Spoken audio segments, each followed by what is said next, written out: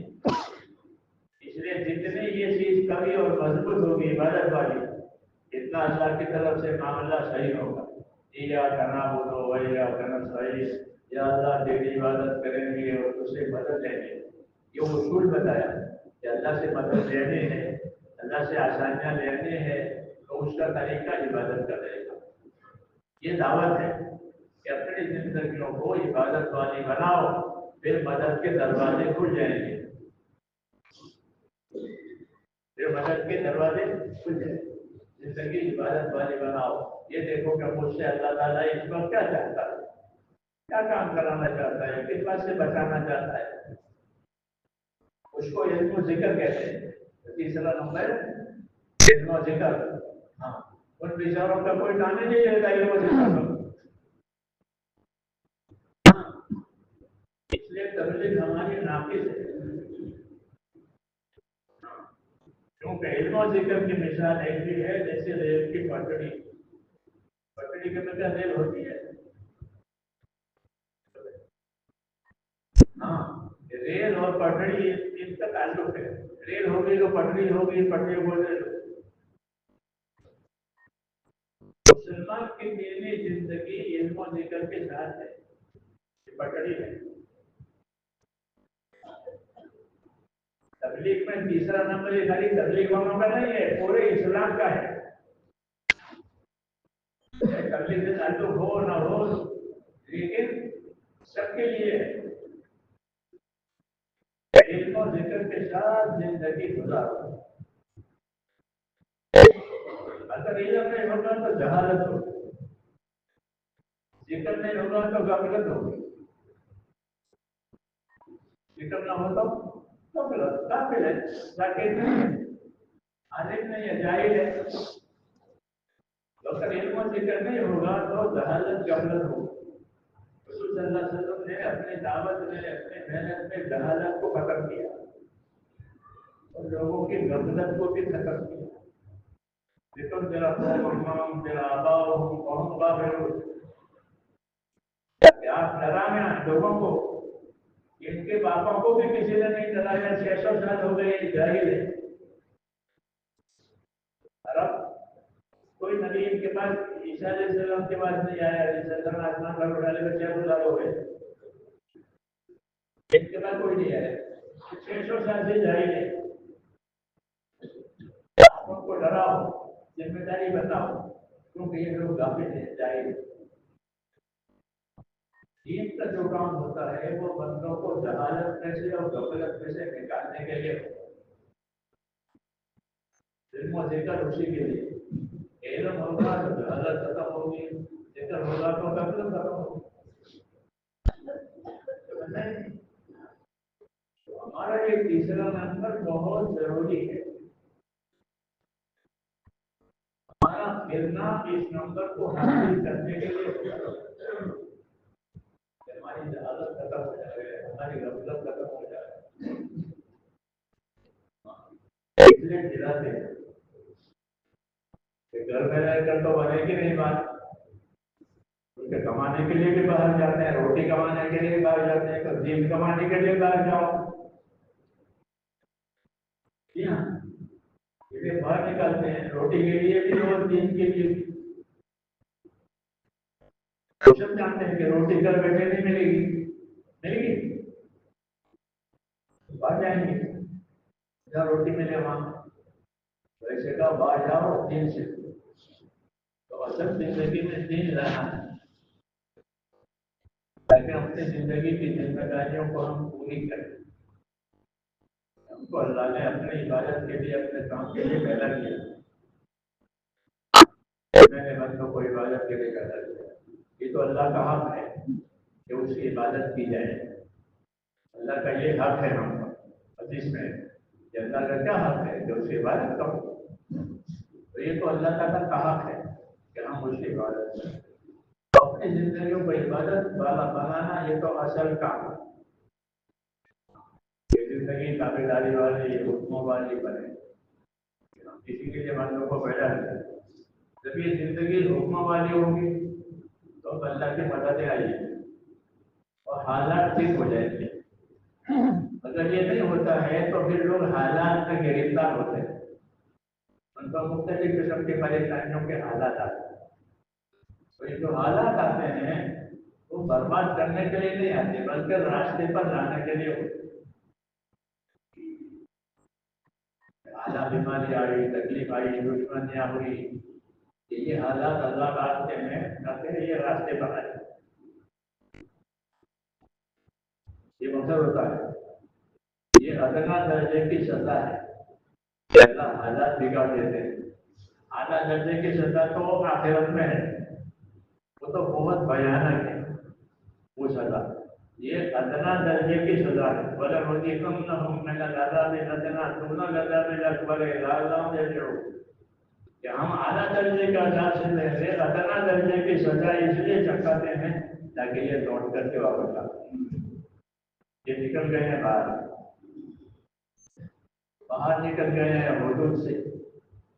اور اس لیے تھوڑی تھوڑی سزائیں ہوتی ہیں، تھوڑے تھوڑے حالات ہوتے ہیں تاکہ اس نصیحت حاصل کر کے حکموں پر آ. تو ایک تو دعوت حالات میں ہوتی ہے کہ وہ حالات دعوت دیتے ہیں. حالات دعوت دیتے ہیں کہ دیکھو حالات بگڑ رہے ہیں سوچو. تو ایک تو دعوت ہوگی حالات کی اور ایک دعوت ہوتی ہے نبی کی کہ وہ فضائل سنا کر حالات بتا. فضائل سنا کر ذمہ داری بتانے ہیں. یہ ذمہ داری ہے، یہ ذمہ داری ہے، یہ کرو یہ کرو، پھر تم کو یہ ملے گا یہ ملے گا. تو اس طرح دو طریقوں سے ہم کو سمجھایا جاتا ہے، ایک حالات سے ایک فضائل سے. فضائل سے سمجھانا آسان ہے کہ دیکھو یہ کرو گے تو یہ ملے گا، یہ کرو گے تو یہ ملے گا. وہ وعدہ سچا ہے، وہ وعدہ اللہ کا ہے سچا. اس لیے میرے دوستوں ہم کو اللہ نے فضائل سے چلایا ہے. إِنِّي مَعَكُمْ لَئِنْ أَقَمْتُمُ الصَّلَاةَ وَآتَيْتُمُ الزَّكَاةَ وَآمَنْتُمْ بِرُسُلِي. یہ مثال میں نے دی. اللہ کہتا ہے میں تمہارے ساتھ ہوں. تو کیا چاہیے؟ اب کچھ چاہیے کہ میں تمہارے ساتھ ہوں. ساری کائنات کا پروردگار، ساری کائنات کا بادشاہ، میں تمہارے ساتھ. لیکن شرط پر لَئِنْ أَقَمْتُمُ الصَّلَاةَ وَآتَيْتُمُ الزَّكَاةَ وَآمَنْتُمْ بِرُسُلِي. کہ تم نمازیں قائم کرنے والے بنو، زکاتیں ادا کرنے والے بنو، نگرانی عبادت کرو اور میرے رسول کی تابعداری کرو تو پھر میں تمہارے ساتھ. تو اب کیا چاہیے؟ جب کچھ نہیں چاہیے، اللہ ہی ساتھ ہو گیا. یہ طریقہ ہے کہ اللہ تعالیٰ اپنے مدد اپنے انعام بتاتے ہیں اور اس کے حاصل کرنے کا طریقہ بتاتے ہیں. کہ تم رسولوں کی تابعداری کرو گے، جانے والی عبادت اچھی کرو گے، پھر میں تمہارے ساتھ. تم جو مانگو گے وہ میں دوں گا، تم جو چاہو گے وہ میں کروں گا، میں تمہارے ساتھ. یہ مثال ہے. اس لیے تبلیغ جو ہے وہ اپنی ذمہ داریوں کے سمجھنے کا نام ہے. ہماری کیا کیا ذمہ داری ہے. تو اللہ نے ہم کو عبادت کے لیے پیدا کیا ہے. ایک ذمہ داری تو یہ کہ آپ کہتا کہ عبادت کرو. دوسری ذمہ داری یہ ہے کہ آپس میں ایک دوسرے کی بھلائی چاہو. جاہلیت میں دشمنیاں ہوتی تھی وہ آپ نے ختم کر دی اور لوگوں کو بھائی بنایا. کہ تم آدم کے بیٹے ہو، ایک ماں باپ کے بیٹے ہو، تم تو بھائی ہو. انصار مدینہ سے فرمایا کونوا عباد اللہ اخوانا. اللہ کے تو بندے رہو، آپس کے بھائی رہو. یہ دین ہو گیا. کیا ہو گیا کہ آپس کہ اللہ کے تو بندے بنو کہ جو حکم اللہ نے وہ پورا کرے، اور آپس کے بھائی بنو کہ جو اپنے لیے پسند کرو وہ دوسروں کے لیے پسند کرو، جو اپنے نہ پسند کرو وہ دوسروں کے نہ پسند کرو. یہ دین ہے. کتنا آسان ہے. یہی باتیں میرے دوستوں اس دعوت میں سیکھنے کی کہ جو اپنے لیے پسند کرو وہ دوسروں کے لیے پسند کرو، جو اپنے نہ پسند کرو اور اللہ کے بندے بن جاؤ.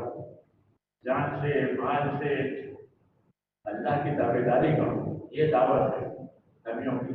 جان مال سے اللہ کے تابعدار بنو، آپس کے بھائی بنو، جو اپنے لیے پسند کرو وہ دوسروں کے لیے پسند کرو، اس کو انصاف کہتے ہیں۔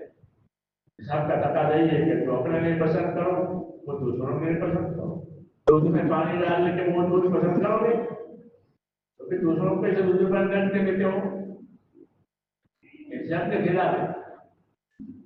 انصاف سے رہو، کہتے لوگ ہوگا طلب التقویٰ کہ انصاف سے رہو، کہ انصاف سے رہنا یہ پرہیزگاری کی بات ہے، یہ پرہیزگاری سے قریب ہے کہ تو اپنے لیے پسند کرے وہ دوسروں کے پسند۔ یہ ہماری تعلیم ہے اسلامی کہ اللہ کے بندے بنو، آپس کے بھائی بنو، جو دوسروں کے لیے پسند اپنے لیے پسند کرو وہ دوسروں کے پسند۔ یہی باتیں تبلیغ میں سکھائی جاتی ہیں اور اسی کی دعوت ہے، اور کوئی چیز نہیں۔